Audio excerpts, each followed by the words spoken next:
Good morning guys, সবাইকে জানাচ্ছি happy ষষ্ঠী। তো ষষ্ঠীতে সবার প্ল্যান কি? আশা করছি যে সবাই খুব ভালোভাবেই কাটাচ্ছে। কিন্তু আমি এখন রেডি হয়েছি ঠাকুর দেখতে যাওয়ার জন্য না, এখন যাবো একটু ডক্টর দেখাতে। প্রত্যেক বছর আমার পুজো আসলে কিছু না কিছু শরীর খারাপ হবে, এবছরও তাই। এই যে এই হাতটা আমি একদম উপরে তুলতেই পারছি না, প্রচণ্ড এই জায়গাটাতে লাগছে। দুদিন ধরে এটা হয়েছে, কিসের জন্য হয়েছে বুঝতে পারছি না। তাই জন্য তোমাদের দাদাভাই বললো ডক্টর দেখাতে নিয়ে যাবে, তো এখন আমি ডক্টরের কাছে যাবো। ভাবো, সবাই আনন্দ করছে, ঠাকুর দেখতে বেরোচ্ছে, আর আমি এখন ডক্টরের কাছে যাবো। পুজো আসলে এটা আমার হবে, এটা হচ্ছে কমন, তাই তো? কিছু বলো তুমি। পুজো আসলে প্রতিবার কি কি হয়? কিছু না কিছু হবেই, নয় জ্বর, নয় ঠান্ডা লাগা, নয় ঘাড়ে ব্যথা। চলো যাওয়া যাক। তো বন্ধুরা, সবাই তো বাড়ি ঘর সুন্দর করে গুছিয়ে দিয়েছো, বাট আমার না হয়েছিল না, শরীর খারাপ, এই বাড়ির কাজকর্ম এইসব করে পুরো যাচ্ছে তাই অবস্থা ছিল। যতক্ষণ না ঘরটা গোছাতে পারছিলাম আমার শান্তি লাগছিল না। তো দেখো, আমি আমার ঘর সুন্দর করে সাজিয়ে ফেলেছি। এই দেখো আমার ছোট্ট স্বর্গকে আমি কিভাবে সাজিয়েছি। কি বলো তো, বাড়িতে না যেহেতু কাজ হচ্ছে, ঘর বাড়ির প্রচণ্ডই খারাপ অবস্থা, আর আমার এই ঘরের পরিস্থিতি তো খুবই খারাপ। যতদিন না এই ঘরটা তো হাত দিতে পারছি, কোনো কিছু করার নেই। তো এই দেখো, যতটুকু পারলাম ছোট্ট স্বর্গটাকে নিজের মতন করে সাজালাম। আর এদিকে আমার বর্মশাইয়ের পা দেখা যাচ্ছে, পাটাকে সবাই ইগনোর করো। আর এই যে আমার বর্মশাইয়ের সব থেকে শান্তির জায়গা হচ্ছে আমার বর্মশাইয়ের এইটা। ঘরটা তো খুবই ছোট, সে কারণে এভাবে দেখাতে হচ্ছে। A few moments later.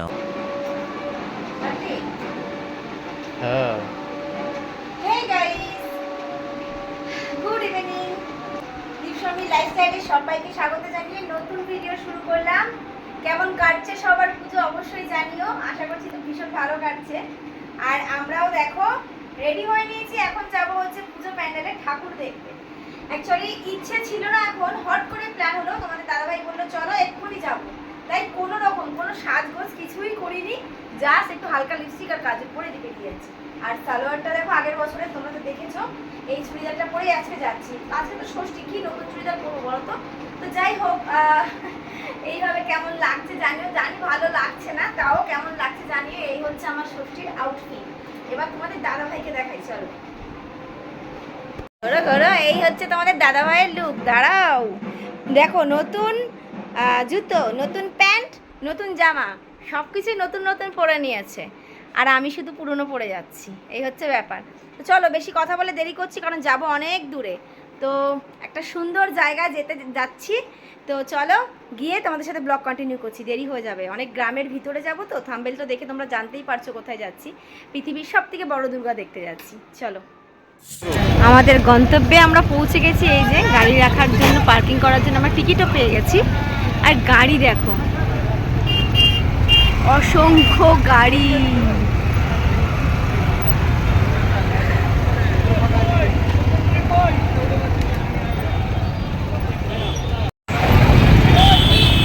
স্পটে গেলে কতটা গাড়ি পাবো, কতটা ভিড় পাবো বুঝতে পারছি না। গাড়ি রেখেছো, পার্কিং দেখো গাড়ি। আর এটা আমাদের বাড়ি থেকে অনেকটা দূরে, মানে বলতে পারো একদম, মানে ভাগার বলতে পারো, ভাগার যে গ্রামের ভিতরে। তোমাদের দাঁড়াই তোমরা খোঁজে জল, এটা কি তুমি নিয়ে যাবে?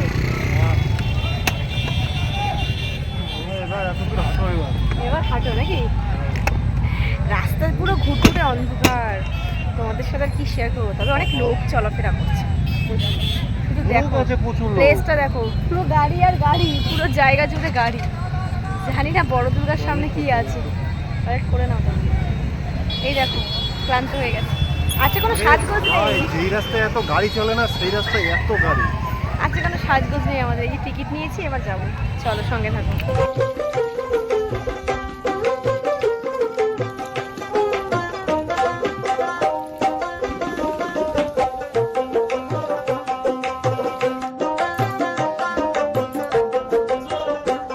এই হচ্ছে সেই বড় দুর্গা, যার অপেক্ষায় আমরা সবাই, মানে রানাঘাটবাসীরা 2 বছর ধরে অপেক্ষা করছিলাম। এতদিন পর এদের পরিশ্রম সার্থক হলো। মানে আগের বছরই, গত বছরই এই বড় দুর্গা হওয়ার কথা ছিল, তোমরা ব্লগে দেখেছো, তোমাদের সাথে শেয়ার করেছিলাম। কিন্তু কোনো কারণবশত সরকার এখানে কোনো রকমভাবে পারমিশন দেয়নি বলে এরা করতে পারেনি। তবে কিন্তু এবছর এরা এই দুর্গাকে দাঁড় করিয়েছে। সত্যি এটা অনেকটাই আনন্দের ব্যাপার। আসলে এই যেই লোকেশানে এই দুর্গা করা হয়েছে না, এটা অত্যন্তই গ্রাম, তোমরা দেখে বুঝতেই পারছো। অনেক গ্রামের ভিতরে, একদম ভেতর দিকে এইটা করা হয়েছিল, তো বুঝতেই পারছো। তবে যেভাবে প্রচার হয়েছে, তো এখানে কিন্তু লোক প্রচুর হয়েছে, তোমরা দেখতেই পাচ্ছ। আর শুনেছি এটার হাইট নাকি হয়েছে 125 ফুট।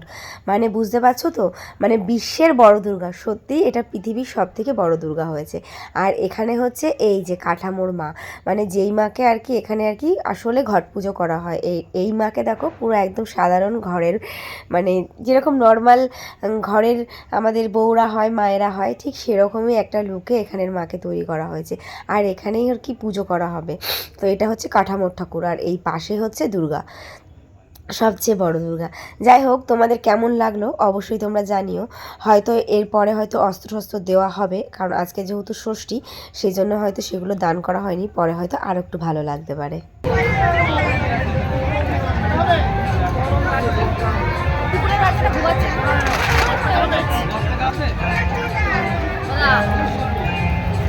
চলো ভিতরে গিয়ে বসি। আর যাই বলো, এবছর পুজোতে নাকি প্রত্যেক দিন বৃষ্টি হবে। কে যে এটা বলেছিল, আমি তো এটা মানে ভাবতেই পারছি না। বৃষ্টি তো দূরের কথা, গরম মানে মারাত্মক গরম। মানে বৈশাখ জ্যৈষ্ঠ মাসেও মানে এত গরম পড়ে না। ষষ্ঠী সপ্তমীতে যে পরিমাণে গরম পড়েছে দেখো, রীতিমতন ঘেমে জল। তাও তো মেকআপ টেকআপ কিচ্ছু করিনি, তাতেই এই অবস্থা। কি রকম পরিমাণে ঘাম হয়েছে তার মানে ভাবো। মানে এত গরম লাগছিল, আর কোনো কিছু ভালো লাগছিল না। আর এখানে মেলা বসেছে, তোমরা দেখেছো তো, মেলার খাবার সেরকম একটা খেতে ইচ্ছে করে না। তবে খুব খিদেও পেয়েছিল, কারণ সন্ধে হয়ে গেছিলো, সেই দুপুরবেলায় খাওয়া হয়েছে। তোমাদের দাদাভাই বললো যে চলো কিছু তো খাই। আমি এখানে কি খাবার ভালো হবে, বলছে বাড়িতে এখান থেকে অনেক দূর যেতে দেরি হবে, তারা এখান থেকে কিছু একটা খেয়ে নিই। তাই জন্য ও রোল কিনেছিল। আর এই রোলগুলো মানে সত্যি বলতে আমার তো ভালোই লাগেনি। তোমাদের দাদাভাই বললো না ঠিক আছে, দেখলেই তো বললো, বাট আমার সেরকম একটা ভালো লাগেনি। তো চালিয়ে নিয়েছি আর কি। আমরা ঠাকুর দেখে বেরোলাম জাস্ট। আর কি বলবো, গাড়ি রেখেছে এইখানে, আর ঠাকুর প্রায় না হলেও নাই করে 10 কিলোমিটার 15 কিলোমিটার কতটা যে হাঁটতে হচ্ছে, প্রায় 8 ঘন্টার উপরে হেঁটে যেতে হয়েছে, আর 8 ঘন্টার উপরে হেঁটে আসতে হয়েছে। মানে এতটা দূরে কোনো মানেই নেই, কোনো ভিড় নেই, কিছু নেই, শুধু এতটা হাঁটাচ্ছে। দাদাভাই গেছে গাড়ি নিয়ে আসছে, আর আমি এখানে দাঁড়ালাম। তো গরম পড়েছে, সেটা বলার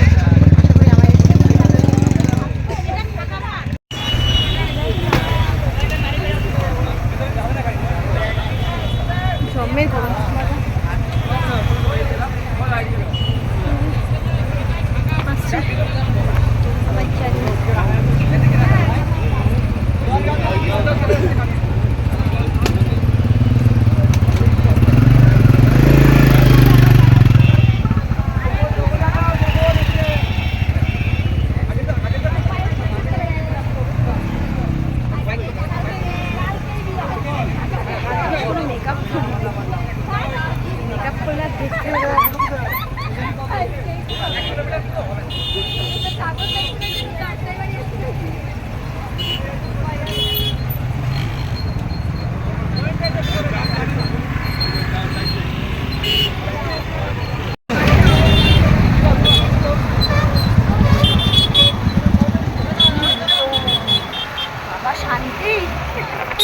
গাইস দেখো, বড় দুর্গা দেখে ফেরার পথে রাস্তায় একটা কি সুন্দর প্যান্ডেল দেখলাম, দেখো।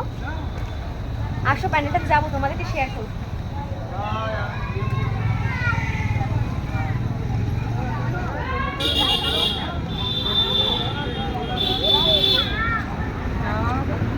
ভুলে বাবা, চলো চলো চলো, ওদিক দিয়ে আসো। ভালোই করেছে না, সুন্দর করেছে। চলো কিছু ছবি তুলে নিই।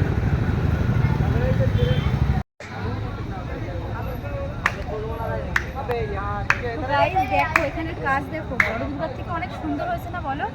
আমার তো মনে হলো বড় দুর্গাটা পুরো নামে চলছে, লোক শুধু গিজগিজ করছে, কিন্তু এখানে আসলে আরো বেশি ভালো লাগবে, তাই না বলো সবার? দারুণ করেছে কিন্তু ডেকোরেশনটা, না বলো? ছোট্ট গ্রামের মধ্যে এত সুন্দর একটা প্যান্ডেল, দারুণ হয়েছে। তোমাদের কেমন লাগলো কমেন্টে জানিও।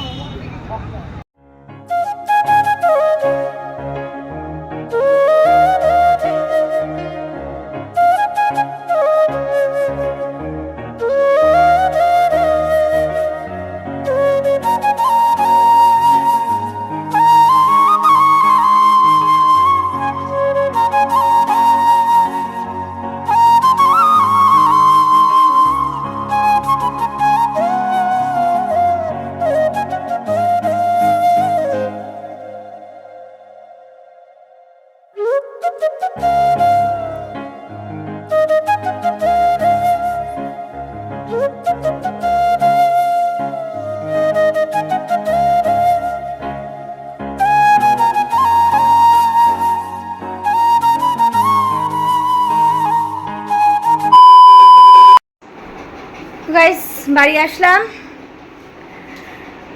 আর এই তো ঘরের অবস্থা দেখো, ছড়ানো ছিটানো। যাওয়ার আগে তো এরকমই হয়, তাও আজকে কম আছে যেহেতু সাজগোজ করিনি, এগুলো সব গোছাতে হবে। এই যে লিপস্টিক কাজল পরেছিলাম সেগুলো এখানে পড়ে রয়েছে, এগুলো গোছাতে হবে। এই আছে ঘরের অবস্থা। বাবা আরেকজনকে দেখো, সালমান খান হয়ে দাঁড়িয়ে আছে, খুব ভালো লাগছে এভাবে দাঁড়াতে। চলো চেঞ্জ করব, একটু রেস্ট নেব। আমি কিন্তু অনেক রোগা হয়ে গেছি না বাবু, বলো কত রোগা লাগছে। চলো দেখ ড্রেস চেঞ্জ করি, হাত পা ধুই, ফ্রেশ হই, চলো।